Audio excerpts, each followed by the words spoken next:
Ashama harka fuunee jirtu baga jiraatan kabajamtoota hordoftoota chaanaala keenyaa har'alee deebinee irraa har'ammoo waan guddaa tokkoon isinii dhufne wantoota waan yeroo ammaa akkaawuntii addunyaa kan ta'e PayPal account kan biyya Itoophiyaa keessatti banamuu hin danda'amu jedhamee yeroo baay'ee namoonni itti rakkatanii itti cinqaman itti dararaman jechaadha. Kan lakkoofsa biyya alaatiin bananna jedhanii cinqaman kun hafeeti jira. An isa sirriidhaan isinitti argisiisa laayiviidhaan seentanii viidiyoo direct ilaaluu dandeessan jechuudha. Laayivii isinitti argisiisa PayPal akkaawuntiin akkamitti akka banamu kalaa salphaa direct ni hojjeta. An hordofaa viidiyoo tana sirriitti daawwadha. Tartiibaan steppiidhaan ilaala ni dalaga ni bana. Kanaaf steppii ani deemuudha qabdan. Jalqaba maal gootan isin Play Store irraa aappii tokko buusuu qabdanii Play Store irra seentaniiti aappii browserii tokko buusuu qabdan. Browseriin bilbila keessa irra Chrome fi kanneen biroos dalaguu dhabuu danda'an kan jedhu shakkii waan hin qabuufi an Brave browser kan jedhamu Play Store irraa buusaa. Brave browseriin sun isa kanaadha. Isa kana Brave browseriin download godhadhaa bilbila keessa irratti jalqaba isaan bantan jechaadha. Erga isa bantanii isa buufattanii jecha erga buufattanii aappicha ni bantu. Brave browserii kana jedha browseriidha kan akka Chrome jechaadha. Isa sana yeroo jalqabaatiif yoo bantan haala kanaan isinii dhufa. Isin bakka feetan tuqxaniitiin defaultii godhuu dhabuu dandeessanii continue jettanii jechaadha. Sana booda interfeesii kana fakkaatu isinii fida. Isin amma maal gootan iddoo search baarii kanarratti akkanani jedhee barreessu kanatti barreessuu qabdan. Akkanani jedhee barreessutti yoon barreessan isiniif hin dalagu jechuudha. paypal.com/ jettaniiti ls jettanii katabdu jechuudha. Haalaan nama galmeessu kanaan irratti kilik godhattu jechaadha al takka. Sana booda interfeesii kana fakkaatu isinii fida. Amma isin iddoo sign up jettu tana banachaa jirtan waan ta'eef isin irratti kilik gootu. Sana booda interfeesii kana isinii fida. Sign up for PayPal jedha. Kanaafuu isin amma sign up gochaa jirtu ni banaartu jechaadha. Lama isinii fida kan biizinesiitiif kan personaalii jechuudha. Nama kan biizinesii banuu barbaada jechuudha. Isarratti kilik ni godha. Sana booda gadi siqeen get started ka jettu jirti isirratti al takka kilik godha.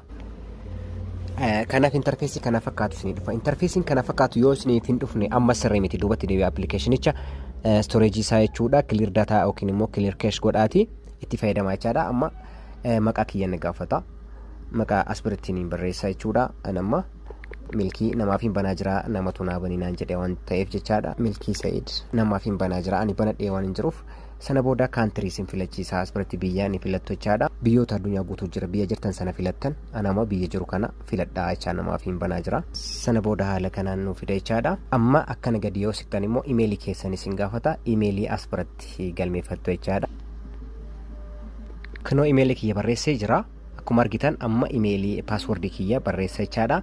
Paaswordiin keessan yoo xiqqaate at least karakterii 8 ta'uu qaba. Upper case fi lower case qubee xiqqaa fi guddaa of keessaa qabaachuu qaba. Yoo xiqqaate at least one number yookiin lakkoofsa tokko yookiin immoo mallattoolee simbooliiwwan akkana kana of keessaa qabu qaba jechaadha. Yoon paaswordii cimaatti galfadhe jechaadha. Isa kanneen sadeen raayitinaaf godha jechaadha. Kunoo ka paaswordii kiyya galchinaan raayitinaaf godhee giriiniin naaf agarsiiseetii jira.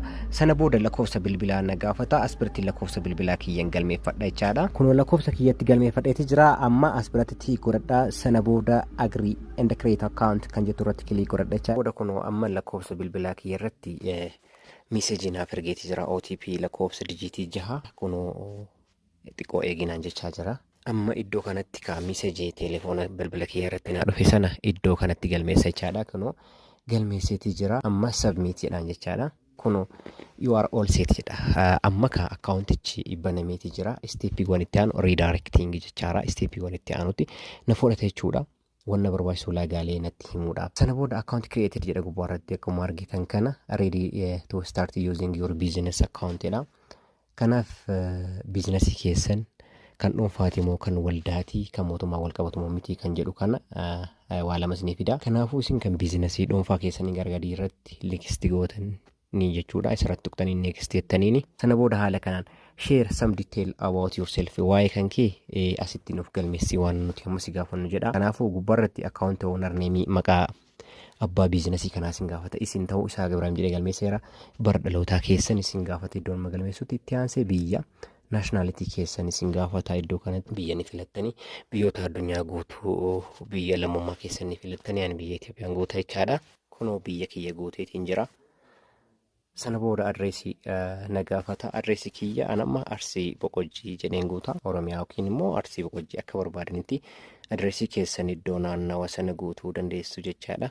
Kuno adreestuu Boqojjii guutee magaalaa kiyyaniin guutaa magaalaa nama Boqojjii jedheen guutaa naannoo iddoon jiraadhu jechaadha. Sana booda naannoo isin gaafata naannoon kiyya Oromiyaadha. Oromiyaan guuta jechaadha iddoo kanatti. Sana booda lakkoofsa saanduqa poostaa yoo qabaatan ni guutu. Poostaal koodii anama kiyya 909 lakkoofsa saanduqa poostaa niin qaba. Kunooti jechaadha. Sana booda lakkoofsa bilbilaa koodiidhaan gara gadii kanatti na gaafata. Isa galmeesseen lakkoofsa bilbilaa telefoona kiyya galchaa sana booda next jedhaan jechaadha. Kun amma tell us more about your business. Amma moo waa'ee biizinasii keessaniiti. Waa'ee biizinasii keessanii maqaa isitti barreessuu dandeessan maqaa isinitti tole baay'ee rakkoo hin qabu jechaadha. Isanii nama kiyya maquma kiyyaan galmeeffadha. Kunoo Isaaq Ibraahim Amaan jedhee barreesseera. Product or service category tajaajiloota isin kennitan yookiin immoo oomisha keessan jechaadha. Kan barbaadan nama teknoolojii enda service ka jedhu kanarratti dhayeeti jechaadha. Bira darba jechaadha. Currency keessan irraa isin gaafata amma doolaaraan jechaadhaan currency keessanis ni guutu. Kunoo amma adreesii kiyya kanuma dura sana guuta jechuudha. Adrees laayinii kiyya isuma dura sana guuta.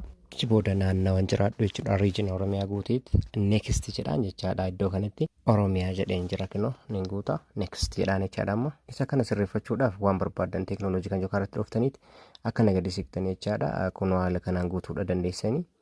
Sana booda primary currency ka jedhu kana ka doolaaraan guutan jechaadha. Sana booda next jettaniini. Kunooti good news you can start using our business stores jedha. Kanneen lamaan bira dabartu. Invoice keessan create gochuu akkasuma online check out karaa ittiin create gootanii kanneen lamaan bira dabartu gara gadii kanatti skip iddoon jettu jirti ishee sana tuqtaniit bira dabartu jechaadha. Skip jettaniini ammaaf bira darbi kan jedhu jira yeroo biraa yoo barbaachisaa ta'e ni guutu jechaadha. Sana booda haala kana fakkaata PayPal kiyya naa banameera. Interfeesii kana fakkaatu dashboardii guutuusaa haala kana fakkaatuun 100% naaf banameetii jala amma argitan kanaan waan isin ajaa'ibuudha. Amma haala kana naa banameera PayPal accounting kiyya Isaaq Ibraahim Amaan jedha. USD kiyya United States dollar kiyya duwwaadha jechaadha. Kanaaf amma haala amma argitan kanaan ka banadheeti jira wantoonni guutuun barbaachisan karaa maallaqa ittiin fudhannu. As guutuu jira jechuudha. Ammaaf iddoo confirm your email jedhu kanarra tuqtanii jechuudha. Email keessan verify godhattanii iddoo sanarra tuqtan email keessan inboxiidhaan linkii isiniif erga linkii verify ittiin godhattan sana booda linkii sana keessa seentaniiti verify godhattu jechaadha. Amma kaa kunoo emailiin naaf ergamee jira inbox jechuudha. Gmail yookiin email keessatti akkuma argitan kan itti mare kana jechaadha naaf dhufee jira. Gara kadii kana yoo deemu confirm your email kan jedhu jira linkiin naaf ergame linkii sana tuqee active godhachuudha. Account kiyya lakkoofsa bilbilaa fi password itti maradhe sanas biratti galmeesseeti active godhadha jecha login yoo jedhu jechuudha. Active naaf taheetii jira jechaadha. Amma akka argitan kanatti kan message naaf erga active godhadheeti jira. Kanaaf kunoo amma accounting kiyya active naaf taheetii jira jechaadha. Haala kanaan active godhattan akkuma amma argitan kana ka PayPal account kiyya 100% banadheetii jira jechaadha. Waan isin hin galle jiraate nagaa kanaaf jennee kanuma horaa bulaa deebanaa guddaa isin jaalanna.